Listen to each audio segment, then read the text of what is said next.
Bismillahirrahmanirrahim. Assalamu alaikum. Welcome to my YouTube channel, Science for Everyone.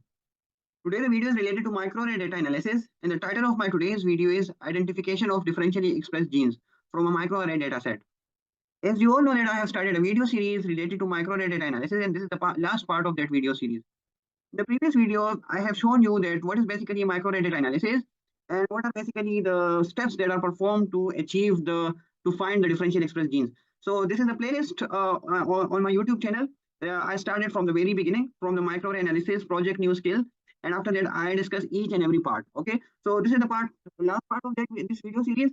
I recommend that if you want to learn a new skill set related to microarray data analysis and you want to perform it by yourself using RStudio, so this is the right place to search for it and to just start learning this. Okay, so I recommend to start and learn this new skill. You can earn it by learning this skill set. Okay, so in the last part, what I will cover today is that मैं important points जो cover करूँगा वो lymphatic, contrast, what are basically contrast, linear models, empirical bias, finding DEGs and understanding final volcano plot. Basically जो हम differential express jeans निकालते हैं, ठीक है, तो अभी तक जो हमने जितनी भी एनालिसिस परफॉर्म की है वो डेटा प्री प्रोसेसिंग से रिलेटेड थी, विजुअलाइजेशन से रिलेटेड थी और एनोटेशन से रिलेटेड थी। अब हमारे पास वो सारा कुछ मटेरियल जो डिफरेंशियल एक्सप्रेस जीन्स निकालने के लिए रिक्वायर्ड था वो हमारे पास आ चुका है। अगर आप प्रीवियस वीडियोस देख रहे हैं तो आपको अंदाजा होगा कि अभी तक हमने क्या अचीव किया है। ठीक है, तो मैं कोडिंग के थ्रू समझाता हूँ। पहले मैं आपको थ्योरी समझाता हूँ जिस तरह आपको पता है, और उसके बाद मैं आपको कोड एक्सप्लेन करता हूँ और उसको परफॉर्म भी करता हूँ और रिजल्ट्स भी फिर आप लोगों को मैं एक्सप्लेन करता हूँ। ठीक है, तो आज की वीडियो में डिफरेंशियल एक्सप्रेस जीन निकालने के लिए थोड़ी सी आपको स्टैटिस्टिकल एनालिसिस की भी पहचान होनी चाहिए, समझ होनी चाहिए कि ये निकलते किस तरह है। ठीक है, तो आपको फिर एक एजुकेटेड जो है ना लर्निंग हो जाएगी आपकी। इस तरह अगर मैं आपको कोड प्रोवाइड करूँ तो वो इजीली मैं आपको बता दूंगा कि इस कोड में यहाँ चेंजेस कर दें और आपकी डिफरेंशियल एक्सप्रेस जीन्स निकल आएंगी, लेकिन उसको एक्सप्लेन आप लोग नहीं कर सकेंगे। ठीक है, तो इसलिए मैं पहले थ्योरी को जो है ना एक्सप्लेन करूंगा, उसके बाद मैं कोड रन करूंगा। ठीक है, तो चलते हैं थ्योरी की तरफ। अगर आपको मालूम हो तो मैंने पिछली वीडियोस की एक पार्ट में, जो मेरे ख्याल में पार्ट 2 या पार्ट 3 था, मैंने एक स्पेसिफिक कंसेप्ट आप लोगों को एक्सप्लेन किया था। ठीक है, अगर आपको याद हो, मैंने कहा था कि जब हम माइक्रो डेटा एनालिसिस करते हैं तो उससे पहले एक्सपेरिमेंटली हमारे पास डेटा जो है ना रिट्रीव होता है, डेटा हमारे पास डिराइव होता है, उस डेटा को हम फिर डील करते हैं और हम अपनी जो है ना डीजीज निकालते हैं। तो जिधर से वो निकलता है, फॉर एग्जाम्पल हमारे पास दो केसेस हैं, एक केस है, एक कंट्रोल है। एज्यूम इट केस एक कैंसर है और कंट्रोल एक नॉर्मल सैंपल है। ठीक है, तो हमने उसमें विद रिस्पेक्ट टू माइक्रोरे टेक्नोलॉजी आपको पता होगा कि ये किस तरह होता है। मैंने डिटेल में ये एक्सप्लेन किया था कि ये जो है ना ये लाइटनिंग और ये डेटा किस तरह हमारे पास आता है। ठीक है, तो सिंपल सी मैं बता दूं, अगर फॉर एग्जांपल हमारे पास जीन ए है, वो केस में भी है और कंट्रोल में भी है। ठीक है, जब हम अपने एक्सपेरिमेंटल एनालिसिस रन करते हैं, ठीक है, तो उसमें ये होता है कि हम हमारा जो जीन ए है वो केस में फॉर एग्जांपल केस केस के सैंपल को हम रेड कलर देते हैं और कंट्रोल के सैंपल को हम ग्रीन कलर देते हैं एक स्पेसिफिक डाई के थ्रू। ठीक है, तो उसके बाद ये होता है कि फॉर एग्जांपल केस में हमारा जीन ए ज्यादा प्रोड्यूस हुआ है और कंट्रोल में वो कम प्रोड्यूस हुआ है। तो सिंपल इज दैट, जब हमारे पास कलर आएगी, fluorescence from a single well आएगी, ठीक है, तो 25% फॉर एग्जांपल जीन ए की एक्सप्रेशन कंट्रोल में है एंड 75% जीन ए की एक्सप्रेशन केस में है। आफ्टर दैट स्टेटिस्टिकली उसकी हम लोग रेशो लेते हैं। CY5 फॉर एग्जांपल केस से रिलेटेड है, हम उसकी न्यूमरेटर में लेते हैं एंड CY3 जो नॉर्मल से रिलेटेड है उसको हम डिनोमिनेटर में लेते हैं। आफ्टर दैट हम उस वैल्यूज को डिवाइड करते हैं और उसकी लॉग लेते हैं और आफ्टर दैट हमारे पास एक स्पेसिफिक वैल्यू आती है। उस वैल्यू को हम देख के हम बता सकते हैं कि जीन ए जो है ना वो केस में कितना प्रोड्यूस है और कंट्रोल में कितना प्रोड्यूस है। सिंपल इज दैट, जो हमारे पास न्यूमरेटर में होगा तो हम उसको ज्यादा कंसीडर करते हैं। तो जो न्यूमरेटर में अगर हमारे पास केस है तो अगर प्लस आएगा तो हम कह सकेंगे कि कैंसर के या केस के सैंपल में जीन ए की एक्सप्रेशन 5.64 है, मतलब 5 फोल्ड ज्यादा है with respect to the normal. और नॉर्मल में अगर मैंने आपको दूसरी भी इफ लॉग टू CY3/CY5 और नॉर्मल बाय कैंसर तो -5.64 है। तो इट मींस कि अब ये जो है ना नॉर्मल में इसकी डाउन रेगुलेशन है। तो ये बेसिकली इसी तरीके से ही होता है, लेकिन आफ्टर दैट जब हम ये लोग लोग और डिवीजन लेते हैं तो एज इट इज हम उसको यूज नहीं करते। उसके बाद इसके ऊपर कुछ स्टैटिस्टिकल टेस्ट रन होते हैं and after that if the value is 5.64 तो फिर हम कंसीडर कर लेते हैं कि this is the differential express gene. ठीक है, तो इसी तरह का ही होता है, लेकिन कोडिंग के थ्रू मैं आपको समझाऊंगा कि ये किस तरह आप लोगों ने परफॉर्म करना है। ठीक है, तो इससे आपको शायद याद हो गया होगा कि इसका क्या मतलब था। अब हम थोड़ा आगे चलते हैं, स्टेप बाय स्टेप फाइंडिंग डीईजीज जो है ना वो मैं आपको एक्सप्लेन करूंगा। पहले कोडिंग के थ्रू हम लिम फिट लेते हैं एंड कंट्रास्ट लेते हैं। इस एक एक पॉइंट को मैं डिटेल से आप लोगों को एक्सप्लेन करूंगा। ठीक है, उसके बाद हम सेकंड स्टेप में empirical bias to reduce error and variance and after that हम फिर कंट्रास्ट लेते हैं। मैं आपको सिंपल बता दूं, कंट्रास्ट किसे कहते हैं? कंट्रास्ट दो फिनोटाइप्स को कंपेयर करना, जो CY5 बाई CY3 और केस डिवाइडेड बाई कंट्रोल, ये एक कंट्रास्ट है, ठीक है। और ये जब हम इसकी वैल्यूज को जो है ना पुट करते हैं तो उसको फिट कहते हैं, और जब हम उसको डिवाइड करते हैं तो वो इसका कंट्रास्ट निकल आता है, ठीक है। तो ये सिंपल लिम फिट और कंट्रास्ट इसी को ही कहते हैं। लेकिन उसके बाद हम empirical bias to reduce error and variance, हम जो स्टैटिस्टिकल टेस्ट मैंने आपको बताए हम वो परफॉर्म करते हैं, तो उसको एम्पेरिकल बायस कहते हैं। एंड आफ्टर दैट हम फिर कंट्रास्ट लेते हैं, अगर उसके बाद में ये वैल्यू ऐसे की ऐसे ही रही और इसकी जो है ना सिग्निफिकेंट जो स्पेसिफिक पी वैल्यू या एडजस्टेड पी वैल्यू एक स्पेसिफिक रेंज में रही, तो हम उसको कंसिडर कर सकते हैं कि हमारा ये जो रिजल्ट है वो एक्यूरेट है, ठीक है। तो ये सब कुछ इसी तरह ही होता है, बहुत सिंपल है, आपको कंफ्यूज नहीं होना। मैंने स्टेटिस्टिकल की इन्फॉर्मेशन इसलिए इसमें इंक्लूड की ताकि अगर आप कल अपनी थीसिस लिखते हैं या फॉर एग्जांपल अपने रिसर्च पेपर लिखते हैं तो ये चीजें जरूर इंक्लूड करना है आपने, ताकि व्यूअर को और जो रिव्यूअर है उसको पता चले कि उसको इस बात की समझ आ गई है, ठीक है। तो अगर मैं आपको एग्जांपल दूं, तो जो पीछे में स्टेप बाय स्टेप जो एग्जांपल मैंने लिखी है ये हर एक जीन के लिए ही होगी। तो सिंपल दैट, अगर CY3 में जीन ए है, CY5 में जीन ए है, ठीक है, तो जीन ए के लिए अलग होगा। तो फॉर एग्जांपल 30,000 जीन्स है, तो 30,000 जीन्स के लिए अलग अलग ये कंट्रास्ट निकलेगा। लेकिन कंट्रास्ट तो दो फिनोटाइप के दरमियान होगा, लेकिन it will consider each and every gene of that phenotype, ठीक है। अगर फॉर एग्जांपल केस में 30,000 जीन्स है और कंट्रोल में भी 30,000 जीन्स है, तो ये टेस्ट, ये जो कंट्रास्ट है, ये जो डिवीजन है, ये 30,000 बार ही जो है ना रिपीट होगा। उसके बाद उसकी स्टैटिस्टिकल टेस्ट होगी एंड आफ्टर दैट फिर कंट्रास्ट होगा और हमारे पास फाइनल डिफरेंशियल इक्विवेलेंट जीन्स निकल आएगी, ठीक है। तो आई थिंक आप लोगों को ये बात समझ आ गई है। So for example, gene A expression in cancer is normal, log 2 cancer by normal. After that, इसको lymph and contrast कहते हैं. After that, checked and statistical test is applied. And फिर उसके बाद हम फिर कंट्रास्ट लेते हैं एंड फाइनल डीजीज निकल आती है, ठीक है। तो ये 3 स्टेप्स होती है और 3 कोड्स हम रन करते हैं, ठीक है। आफ्टर दैट मैं आपको अब जो है ना पहला जो लिम्फ एंड कंट्रास्ट है वो दिखाऊंगा, और उसमें जो एरर्स है वो मैं आपको अब बताऊंगा। जब हम फॉर एग्जांपल मैंने एक जीन ए की जो है ना एक contrast with respect to gene A with respect to cancer and control आपको विजुअलाइज की है। जब हम पहला कंट्रास्ट लेते हैं विदाउट एनी स्टैटिस्टिकल टेस्ट और विदाउट एनी जो हम एरर्स रिमूव करने से पहले मैं आपको बता दूं, तो simple is that the expression of gene A should be uniform. मैं एक सिंपल सी बात है, एक लॉजिक है, अगर हमारे पास नॉर्मल के सैंपल्स में जीन ए की एक्सप्रेशन है तो वो सारे सैंपल्स में एक जैसे ही होनी चाहिए, ठीक है। और हमारे पास जो कैंसर से रिलेटेड जीन ए की एक्सप्रेशन है, so it should B same in each and every gene. अगर सेम ना भी हो लेकिन आसपास की एक्सप्रेशन हो, लेकिन बहुत ज्यादा जो है ना डेविएट ना करे, ठीक है। तो इसलिए ये बात है कि अब इसको देखिए, ये ब्लैक लाइन जो मैंने आपको बताई है, अब जीन ए की एक्सप्रेशन जो कैंसर में है, ये पहला वाला जो ग्रीन लाइन है, मैं आपको थोड़ा सा ये वाला, ये देखिए, ये जीन ए की एक्सप्रेशन जो है ना ये कैंसर में है, और ये भी जीन ए की एक्सप्रेशन जो है ना कैंसर में है। अब ये देखिए, कैंसर में इसकी एक्सप्रेशन हाई है और नॉर्मल में इसकी एक्सप्रेशन कम है। लेकिन अगर इस वाले जीन ए को देखें और इस वाले सैंपल की रीडिंग को देखें, तो इसमें जीन ए की एक्सप्रेशन कैंसर में कम है और नॉर्मल में ज्यादा है। सो ये बात ठीक नहीं है, क्योंकि हर सैंपल में अगर इस तरह है तो मैक्सिमम जो जीन ए की एक्सप्रेशन है वो डाउन जा रही है, तो वह ये वाला क्यों ऊपर जा रहा है, ठीक है। तो इस एरर को खत्म करने के लिए शायद कोई स्टेटस, कोई प्री प्रोसेसिंग का एरर हो, कोई और तरीके का एरर हो, तो हम इसको, इस एरर को रिड्यूस करने के लिए हम फिर स्टैटिस्टिकल टेस्ट और एम्पिरिकल बायस परफॉर्म करते हैं, और इससे हमें पता चल जाता है कि इस फिर जो है ना इस एक्सप्रेशन को हम ठीक कर लेते हैं, ठीक है, ताकि हमारे पास और जितने भी है कुछ ये भी यूनिफॉर्म नहीं है। So means in expression in all the samples related to normal और cancer should be almost same, ठीक है। तो but here it is not uniform, it should be process, ठीक है। तो आपको ये बात याद रखनी है। तो ये पहला वाला कंट्रास्ट और पहला वाला लिम्फेट था जो अप्लाई नहीं हुआ, ठीक है, जो सही नहीं है, और इसको अभी हमने ठीक करना है, ठीक है। तो अभी आपको ये बात समझ आ गई। नाउ प्रोसीडिंग टू, अब इसको ठीक किस तरह करना है, मैं बहुत सिंपल आपको बता दूं, हम लीनियर मॉडल्स के थ्रू इसको सेट करते हैं, ठीक है। तो for example linear model for gene A, gene A है, हमारे पास 4 सैंपल्स हैं नॉर्मल में, ठीक है, हमारे पास 4 सैंपल्स हैं नॉर्मल में, जीन ए की एक्सप्रेशन वाई एक्सिस में है और जीन बी और उसकी जो है ना ये सैंपल्स की इंफॉर्मेशन है, ठीक है, ये सैंपल्स है, ठीक है।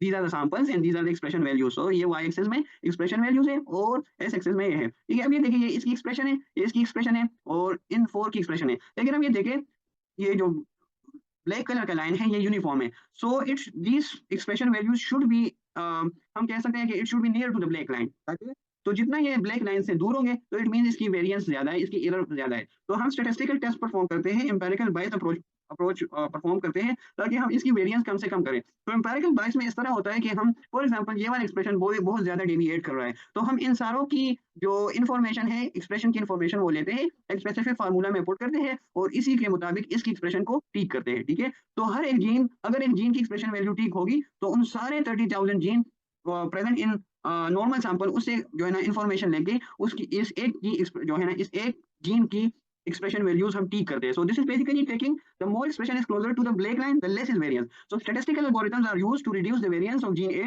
by taking information of expression values of gene A of other samples other sample जो नॉर्मल फिनोटाइप के सैंपल्स हैं, लेकिन जितने भी जीन ए हैं उन सबसे इंफॉर्मेशन लेके वो क्या करते हैं, उस जीन ए की एक्सप्रेशन को ठीक करते हैं। तो बेसिकली दिस इज एम्पिरिकल बायस। मैं बहुत ज्यादा डिटेल में नहीं जाता, बस ये जो है ना आप कंसिडर करें कि इन सारे जीन्स की इंफॉर्मेशन लेके, एक्सप्रेशन की इंफॉर्मेशन लेके उस एक जीन को ठीक करता है।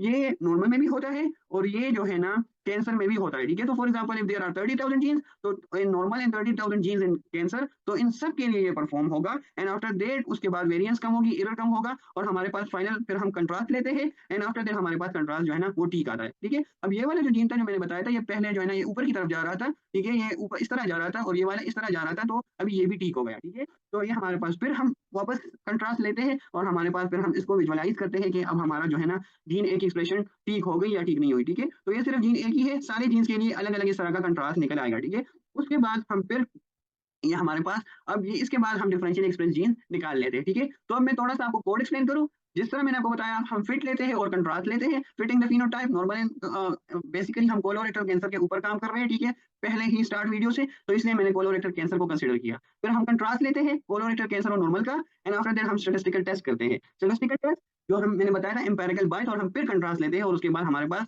फिटेड वैल्यू आ जाती है। और उसके बाद हम लास्ट में वोल्केनो प्लॉट जनरेट करते हैं। वोल्केनो प्लॉट में आपको जो है ना जनरेट करने के बाद जो है ना एक्सप्लेन करूंगा। तो आई थिंक आपको थ्योरी समझ आ गई है। थोड़ा सा मैं आपको कोड की तरफ ले जाऊं, ठीक है, तो आपको जो है ना और भी समझ आ जाएगा। कोड में इस तरह होता है कि बहुत सिंपल सी बात है। पहले जो हम करते हैं वो इधर से शुरू होता है। सबसे पहले हम setting data for linear model in contrast, तो उसके लिए हमने डेटा को सेट करना है। ठीक है, तो हमने बताना है कि हमारे जो सैंपल्स है, कौन से सैंपल नॉर्मल से रिलेटेड है और कौन से सैंपल कोलोरेक्टल कैंसर से रिलेटेड है। तो इसकी इन्फॉर्मेशन हमने इसको देनी है जो हमारे पास एसडीआरएफ फाइल में मौजूद है। ठीक है, एसडीआरएफ फाइल की factor dot value dot disease के कॉलम में ये सब कुछ मौजूद है, नॉर्मल और कोलोरेक्टल कैंसर। एसडीआरएफ फाइल क्या होता है, ये सब मैंने बहुत डिटेल में पिछली वीडियो में एक्सप्लेन किया था। ठीक है, तो आफ्टर दैट हम क्या करते हैं, इंडिविजुअल ये 3 कोर्स जो है ना, ये 3 कोर्स हम इसको जो है ना, हाँ इस तरह करते हैं। ये 3 कोर्स जो है ना हम बताते हैं कि हमारा जो सैंपल है वो नॉर्मल, कौन से सैंपल नॉर्मल से रिलेटेड है और कौन से सैंपल डिजीज से रिलेटेड है। तो बेसिकली हम बायोबेस की पैकेज में पी डेटा की जो एक फंक्शन है वो अप्लाई करते हैं और factor dot value dot disease को की कॉलम को जो है ना कंसीडर करते हैं। और इसी में ही हम कहते हैं कि जो factor dot value dot disease के कॉलम में जो हमारे पास नॉर्मल या जितने भी स्ट्रिंग्स हैं उसके दरमियान जो स्पेस है उसको कंसिडर ना करें। ठीक है, तो ये कंट्रास्ट के लिए ये स्पेसिस को हम दो स्ट्रिंग्स के दरमियान जो स्पेस होता है हम उसको इलिमिनेट करते हैं। ये था। उसके बाद जो हम कहते हैं जो नॉर्मल है उसको नॉर्मल ही कंसिडर करो, और जो कोलोरेक्टल कैंसर है उसको कोलोरेक्टल कैंसर ही कंसिडर करो। और उसके बाद हम मॉडल मैट्रिक्स बनाते हैं और डिजाइन मॉडल मैट्रिक्स हम इसे कहते हैं। हम इससे हमें स्पेसिफाई होता है कि हमारे कौन से सैंपल्स नॉर्मल से रिलेटेड है और कौन से सैंपल कैंसर से रिलेटेड है। तो जिसके सामने 1 आएगा, कोलोरेक्टल कैंसर 1 है, तो इसका मतलब यही सैंपल जो है ना ये कैंसर से रिलेटेड है और ये वाले सैंपल नॉर्मल से रिलेटेड है। ठीक है, उसके बाद हम इसकी कंट्रास्ट लेते हैं, तो ये वाला और ये वाला, ये पहला कंट्रास्ट हो गया कोलोरेक्टल कैंसर और नॉर्मल के दरमियान कंट्रास्ट। ठीक है, अगर आपने डिफरेंशियल एक्सप्रेशन कोलोरेक्टल में स्पेसिफाई करने हैं तो आपने पहले कोलोरेक्टल कैंसर लिखना होगा, फिर नॉर्मल लिखना होगा। और अगर आप नॉर्मल में देखना चाहते हैं तो then you should write normal और फिर कोलोरेक्टल कैंसर। लेकिन हम केस में डिफरेंशियल एक्सप्रेशन देखना चाहते हैं तो इसलिए हम जो है ना पहले केस को लेते हैं। आफ्टर दैट जिस तरह मैंने आपको बताया, हम प्रिलिमिनरी फिट करते हैं और ईपीएस करते हैं, और इससे हमारे पास जो जितने भी एरर्स है वो रिजोल्व हो जाते हैं। ठीक है, हम फाइनल टेबल भी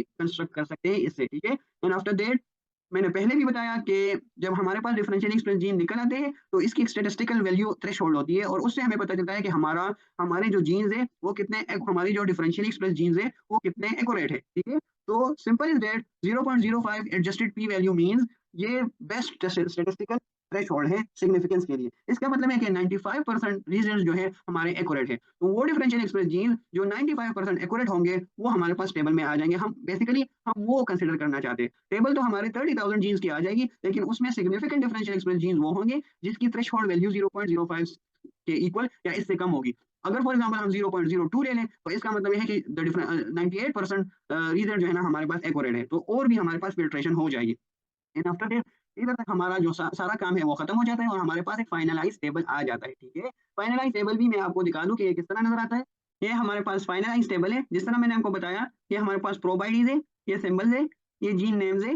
and after that these are the log FC value. Log FC value मैंने आपको बताया जितनी कम होगी मींस ये जीन्स डाउन रेगुलेटेड है विद रिस्पेक्ट टू कैंसर, और जो जिसकी वैल्यूज प्लस में होगी, अगर मैं आपको ये लार्जेस्ट टू स्मॉलेस्ट कर दूं तो 3.8 मींस के ये वाला जो जीन है, ये लेप्टिन रिसेप्टर है, उसकी एक्सप्रेशन बहुत ज्यादा हाई है। ठीक है, कैंसर में। एंड आफ्टर दैट हम इसकी ये एवरेज एक्सप्रेशन भी कंसिडर होती है पी वैल्यू ये भी कंसिडर होती है, लेकिन मैं इस एडजस्टेड पी वैल्यू की बात कर रहा हूँ। ये जितनी कम होगी उतना मीन्स हमारा ये रिजल्ट एक्यूरेट है। तो 0.003 मीन्स कि हमारे पास ये 99.99% इस तरह का एक्यूरेट है, ठीक है। तो ये हमेशा याद रखना, ठीक है, कि ये जो डिफरेंशियल एक्सप्रेस जीन आया है ये एक्यूरेट है, ठीक है। तो ये हमारे पास इस तरह का नजर आता है। एंड आफ्टर दैट हमारे पास हम वोल्केनो प्लॉट निकालते हैं, जो अक्सर आप लोग जो है ना पब्लिकेशन में ये नजर आता है। बेसिकली वोल्केनो प्लॉट ही वो अपलोड कर लेते हैं और जो है ना पेस्ट कर लेते हैं। तो ये वोल्केनो प्लॉट है जो बेसिकली कोलोरेक्टल कैंसर और हेल्थी से रिलेटेड है। ये मैंने जनरेट किया है। आपने एज इट इज जो है ना वो कोड अप्लाई करना है जो मैंने आपको सिखाया है, ठीक है। ये थोड़ा सा हाईली रिजॉल्व पिक्चर है, तो ये थोड़ा सा टाइम लेता है,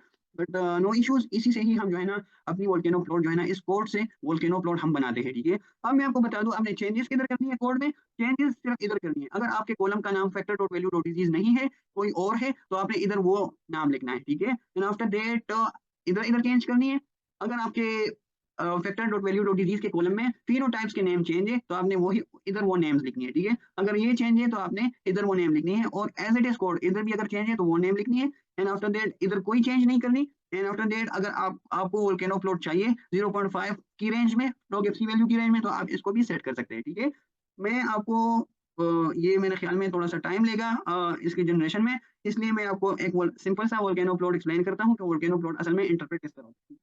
ये वोल्केनो प्लॉट है। ये जो रेड रीजन रेड कलर में जीव है ये सिग्निफिकेंट है। ये जो ब्लैक कलर में है ये नॉन सिग्निफिकेंट है। और ये वाले जो लाइंस है, ये वाले लाइन ये log FC वैल्यू के लाइंस है। तो जिस तरह मैंने आपको बताया कोड में ये हम सेट करते हैं। ये वाला अगर 0.05 दिया है तो ये लाइन जो है ना इधर नजर आएगा।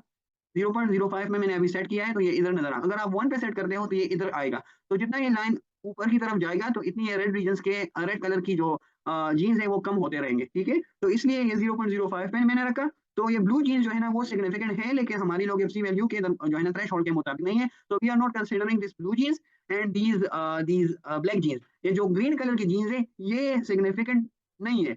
हालांकि log FC वैल्यू इसकी कंसिडर्ड हो सकती है, लेकिन ये सिग्निफिकेंट नहीं है। इसकी जो पी वैल्यू है, जो एडजस्टेड पी वैल्यू है 0.05 से ज्यादा है, तो इसको भी हम नहीं लेंगे। So this red colour genes are basically those genes जो log FC वैल्यू की थ्रेशोल्ड पे भी उतरते हैं एंड आफ्टर दैट सिग्निफिकेंट भी है with respect to adjusted P value and P value, ठीक है। तो इसको हम कंसीडर करेंगे। So these are our down regulated genes significant and these are our up regulated genes and are significant, ठीक है। तो इस तरह ही वोल्केनो प्लॉट को आपने जो है ना एक्सप्लेन करना है, ठीक है। So this was all about the micro रे डेटा एनालिसिस। मैंने बिल्कुल स्टार्ट से शुरू किया था कि जो है ना माइक्रो रे डेटा एनालिसिस और एक्सपेरिमेंट क्या होता है, और सब कुछ मैंने स्टेप बाय स्टेप परफॉर्म किया था। डेटा को मैंने एक्सप्लेन किया था कोडिंग के थ्रू। मैंने आपको each and every step perform किया, और लास्ट पार्ट में मैंने डिफरेंशियल एक्सप्रेस जीन्स आप लोगों को निकाल दी, ठीक है। सो अगर आपको कोई मसला हो बीच में, so you can just comment me और you can just email me कि मुझे ये समझ नहीं आ रही, मुझे ये समझा दे, ठीक है। और अगर आप एक जो है ना प्रोजेक्ट कर रहे हैं, ठीक है, और उसमें अगर आप फंसे तो I can give you online assistance, ठीक है। मैं जो है ना आप लोगों को प्रोवाइड कर सकता हूँ हेल्प, ठीक है, क्योंकि आप मेरे व्यूअर हैं। तो इसलिए आपको जो भी परेशानी हो so just let me know. इंशाल्लाह ये सीरीज इधर खत्म हुई, हमने अपनी डिफरेंशियल एक्सप्रेस जी निकाली। I am planning for another series related to RNA sequencing. इंशाल्लाह उसमें भी हम आरएनए सीक्वेंसिंग के डेटा को यूज करके डिफरेंशियल एक्सप्रेस जी निकालेंगे, लेकिन वो एक हाई लेवल पे होगा। उसके लिए पहले से मैंने थोड़ी सी तैयारी करनी होगी इंशाल्लाह, लेकिन सून मैं अपलोड करूंगा, ये वीडियो सीरीज में स्टार्ट करूंगा, ठीक है। लेकिन अगर आपने ये स्किल सीखी है तो आप बहुत ज्यादा जो है ना बायोइन्फॉर्मेटिक्स की बहुत ज्यादा मतलब रिसर्च के से जो है ना फेमिलियर हो सकते हैं, ठीक है। क्योंकि बहुत ज्यादा माइक्रो डेटा जो है ना वो अनप्रोसेस्ड डेटाबेसेस में पड़ा है, and there are no one that should process that data, ठीक है। तो माइक्रो डेटा उठाए, प्रोसेस करे, अपनी पब्लिकेशन निकाले, अपने थीसिस करे, ठीक है। आपको बहुत ज्यादा हेल्प मिलेगी, ठीक है, और आपकी जो है ना पब्लिकेशन लेवल भी बहुत ज्यादा हो जाएगी इंशाल्लाह ताला, ठीक है। तो if you are new to this channel subscribe it. अगर आपको ये वीडियो अच्छी लगी तो like it and share it with your friends, ताकि उन लोगों को भी फायदा हो विद रिस्पेक्ट टू बायोइन्फॉर्मेटिक्स। मेरी और भी बायोइन्फॉर्मेटिक्स रिलेटेड वीडियोस आती रहेंगी, और इंशाल्लाह आप चैनल को सब्सक्राइब करें तो आपको नोटिफिकेशन टाइम पे मिलेंगी इंशाल्लाह ताला। Thank you very much, God bless you.